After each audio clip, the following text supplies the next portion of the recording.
Hi folks, இன்னைக்கு நம்ம Fatboy ஸ்டுடியோல நெட்ஃபிளிக்ஸ்ல புதுசா ரிலீஸ் ஆயிருக்க web series The Railway Men பத்தி பார்க்கலாம். 1984ல போபால்ல ஒரு கேஸ் லீக்கேஜ் நடக்குது. அதை சுத்தி இருந்த ஊர் மக்களுக்கு என்னாச்சு and the railway men how did they contribute to that, இதுதான் இந்த வெப் சீரிஸ். ஃபர்ஸ்ட் பாசிட்டிவ்ஸ் பார்த்தோம்னா இந்த வெப் சீரிஸோட run time 3.5 hours to 4 hour run டைம்ல ஓடுற இந்த வெப் சீரிஸ் பயங்கர கிரிப்பிங் ஆகும், எமோஷனல் கனெக்டோட இருக்கு.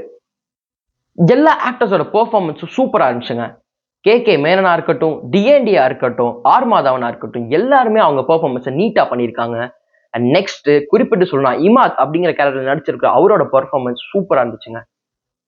நெக்ஸ்ட் பாசிட்டிவ் இந்த railway station set big kudos to the art work டீமுங்க. ஏன்னா இந்த வெப் சீரிஸ் பெரும்பாலான டைம் இந்த ஒரு ரயில்வே ஸ்டேஷன் செட்ல தான் ஓடுது. அதனால அந்த செட் ரொம்ப நம்பகத்தன்மையா இருந்தா மட்டும்தான் இந்த வெப் சீரிஸ் நம்ம கனெக்ட் ஆகும். அண்ட் ஆர்ட் ஒர்க் ரொம்ப ரொம்ப சூப்பரா இருந்துச்சுங்க. நெகட்டிவ்ஸ் அப்படின்னு சொல்றதுக்கு பெருசா ஒன்றும் இல்லை, பட் குறிப்பிட்டு சொல்லணும்னா இந்த வெப் சீரிஸ்ல அடிக்கடி நிறைய பேட் வேர்ட்ஸ் வருது. அந்த பேட் வேர்ட்ஸ் எதுக்குமே ஒரு பர்டிகுலர் இம்பாக்டோ இல்லை நல்ல ஒரு ஸ்ட்ராங் கனெக்டோ இல்லை, தேவையில்லாம திணிக்கப்பட்ட மாதிரி தான் இருந்துச்சு.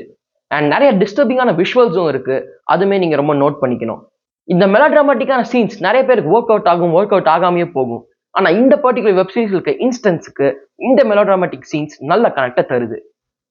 மொத்தத்துல பார்த்தோம்னா இந்த web series is a must watch and everybody please support this kind of web series. ஏன்னா இவ்வளோ நல்லா எடுத்திருக்க வெப் சீரிஸை நம்மள மாதிரி இந்தியன் வாட்சர்ஸ் பார்த்தாதான் இந்த மாதிரி வேற நிறைய வெப் சீரிஸ் எடுப்பாங்க. And my ratings for this web series is 9.5 on 10. And மறக்காம like, share and subscribe to Fatboy Studio. Bye folks.